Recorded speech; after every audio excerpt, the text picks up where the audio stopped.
Welcome to another episode of the Discourse KE. My name is Emmanuel Mamadi. Today we are going to discuss about the political developments in Kenya. And I'm joined by Neville Isaboke, political analyst and a political scientist. And our sign language interpreter is Michelle Muthoni. Welcome. Welcome, Mr. Neville. Thank you for having me. Handshake. 2 years ago, we witnessed handshake in Kenya. What effects does it have, has it caused in Kenya so far?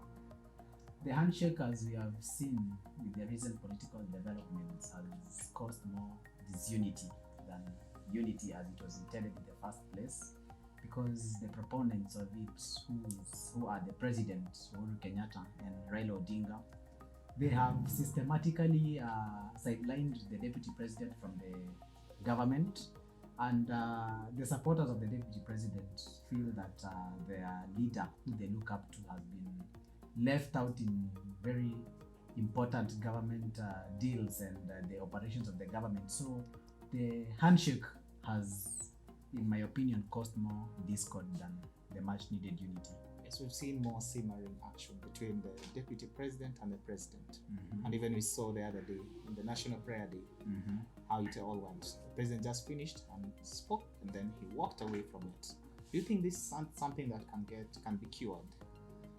At this point, I think that the relationship between the president and his deputy, it has gotten to that point where it will take. Is it salvageable? It is not salvageable. It is because they have taken two different paths. Right from the day that President Uhuru Kenyatta and former Prime Minister Raila Odinga stepped in the staircase of Harambee House, where the office of the president are, right? Deputy President William Ruto is somebody who has presidential ambitions, right? And coming from the Jubilee Party, which had won election in 2017, he was promised by the president that he will support him. The president has been seen in various videos saying that he will finish his 10 years, then the deputy president to take 10 years, right? So are you blaming the former Prime Minister, Mr. Raila Odinga, for all this? Because the president was just trying to get a cohesion and integration of people. I saw his interview in France 24. He was saying that he was trying to get a cohesion, integration of the Kenyan people. Are you blaming Prime Minister for all this tension? I think that's a fallacy on the president's side, that he's trying to get. Which kind of cohesion is the president trying to bring around when he's sidelining his deputy? You have said that during the prayer day, he just walked out on his deputy without even acknowledging like the bromance they had when they first started when they first got into office, right? So I don't think the BBI was meant to bring any sort of cohesion. The BBI was a vehicle for Raila Odinga to campaign for his 2022, and that's why he's hell-bent on making sure that it passes. And President Uhuru Kenyatta, who is one of the most incompetent presidents in the history of presidents in the country, is aiding and abetting Raila Odinga's ambitions. Are you for or against the BBI? The BBI is a hoax. It's something which Kenyans should reject in its totality. Okay, that's a discussion for another day. Yeah. Now, you talked about the deputy president having ambitions, for political ambitions for 2022 elections. Now, we've seen the new phenomena being introduced. The Hustler dynasty, and also the Hustler and the dynasties. Yes. Now, what do you make of this? The Hustler and dynasties. What I make of this is William Ruto trying to reinvent himself and try to endear himself to the people, right? William Ruto is part of the looting cabal, which has been looting this country ever since he got into the YK92, right? With his Jirongo Pal, right? So William Ruto is not somebody who loves the people so much, who loves the hustlers and is trying to give them incentives so that they can start their businesses, right? Where does he get that money which is giving the people, right? William Ruto has been supporting dynasties ever since he got into politics. He campaigned for Moi in 1992. Does that mean that he doesn't have any right to introduce? He doesn't have any right. He's already gone entangled with the dynasties. He supported Moi, dynasty. He supported Uhuru Kenyatta, dynasty. In 2007, he supported Raila, dynasty. But right? Is he a dynasty himself? Ruto is himself. He's a dynasty, right? Because he's a billionaire. Ruto is somebody who is wealthy. All that money is giving to the people, right? And calling them hustlers.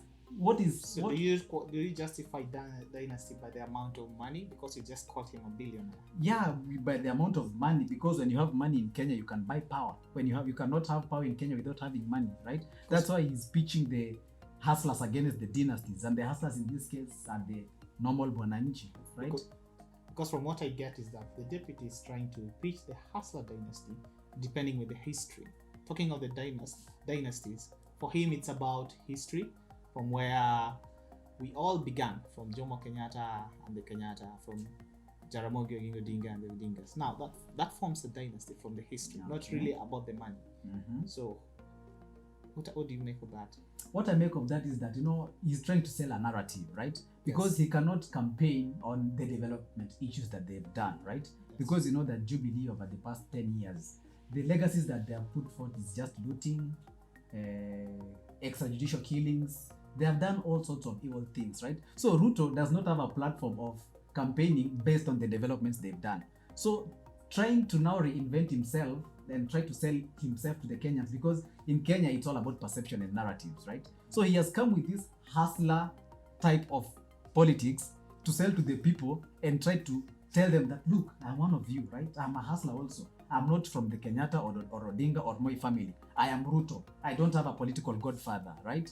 So this is just one of the political tricks that is playing on Kenyans, and once he gets into power, he will continue with his looting. So you don't believe in the whole phenomenon of the dynasty and the hustle? That is just hogwash. It's just mere political gimmicks, if I may call it so. Okay, so let's get to the 2022. We talked about the 2022 campaigns. We've seen about the COVID-19, how it has affected the people. Some people have been laid off in terms of employment. And now you see the government officials, they are saying that people should stay inside, should take all the precautions, followed by the Ministry of Health. We've seen some of these officials going out and campaigning without taking any precaution. Without masks? Yes, without masks. They've done it. Yeah. So how best can we try and solve this? And does this elaborate a double standard for these people? Yeah, that's double standards in essence, right? Because it was even during that time when Kenyans were being locked inside, right? And all those measures being put in place that we saw one of the most biggest hastes in Kenya's health history, right? Where we saw billionaires being hatched out of the COVID-19 situation, right? So as I've always said, and I will repeat today in this set, that Kenyan politicians are one of the most hypocritical in the world, right? Because how can they tell people to keep inside, yet they go out without wearing masks, without observing the social distancing rules? They hold their rallies there without caring. Then the next day they come on television and tells us coronavirus is still here with us. You need to wear a mask. You need to social distance. You see, so that's why we never take some of these leaders seriously, because they don't tell us the truth, right? They are not truthful, and I don't think that we trust them as Kenyans. So you're saying the Kenyan politicians are hypocritical, starting with the top? Starting with the president. The president is hypocritical. The deputy president, the minister for interior, the deputy, all of those people are hypocritical. And is there any politician you vouch for? The one I would vouch for, unfortunately, was hurriedly put in a plane. Guns were pointed at him, and he was flown to Canada. You're talking about Miguna? I'm talking about the 5-star general. You really must be a big fan of Miguna. Yeah, I think I will even vote. I think that's the only person I can wake up in the morning and go and vote for, because I've seen him, I've studied him well, and he's a man of integrity. Okay, now let's move on. We're going to the constitution. We saw the CJ, the Chief Justice, had written a letter recommending the president to dissolve the parliament, because it hadn't affect the 2/3 gender rule. Yeah. What do you make of this, and how will it affect the 2022 politics? So I think the Chief Justice Maraga gave an advisory to the president to dissolve parliament, right? Yes. But according to the advisory, there are no timelines that the president can. It was not like he will dissolve it in a week's time, or 2 weeks, or 1 month, or 6 months, or 1 year, right? So as we speak now, the ball is in the president's court, and it's the president now that will determine many things, including the election, right? If the president stays, and we saw in his interview in France 24, yes, right? He said that the matter is now in court, so he could not comment on it. It has been taken back to court. It has been taken back to court, right? So we cannot authoritatively predict what the president will do. But right? In your own analysis, do you think it's a good move? I don't think it's a good move right now. The Chief Justice might have meant well by advising him to dissolve Parliament, but it will not be a wise move on the president's part to dissolve Parliament, because it will throw the country in a constitutional crisis, right? Kenya already, as we are, we have many problems as a country right now. So this is not the time to add more problems on the Kenyan populace. As much as the Chief Justice meant well, I don't think that the president should take that step and dissolve Parliament. I think that the women in this country should fight for those positions, and they should not wait for some of these positions on a silver platter. What other remedy would you recommend for effect to the two-thirds gender role? I don't think there's a remedy in Kenya for such kind of issue. I just think that the lady should battle it out. And they already have 47 women repositions. What else do they want in this life? 47 women repositions, and they still want two-thirds gender rule. They should go out there like the women they claim they be. You know, nowadays we have all this feminism stuff where women say, whatever one can do, women can do better. So they should go to the elections, campaign better, and win those seats. Okay, now the reflection of the 2022 politics. What's your prediction, and what do you see on how the political, because we see the political temperature have started rising. People have started campaigning. As much as you can say it's an early campaign. What's your prediction of the 2022 campaigns? According to my analysis, yes, because we have the BBI which is coming, the document by next week we'll have it to read, right? I think that it will be a heated election like we have been having over the past years. We will have Raila Odinga and William Ruto as the front runners.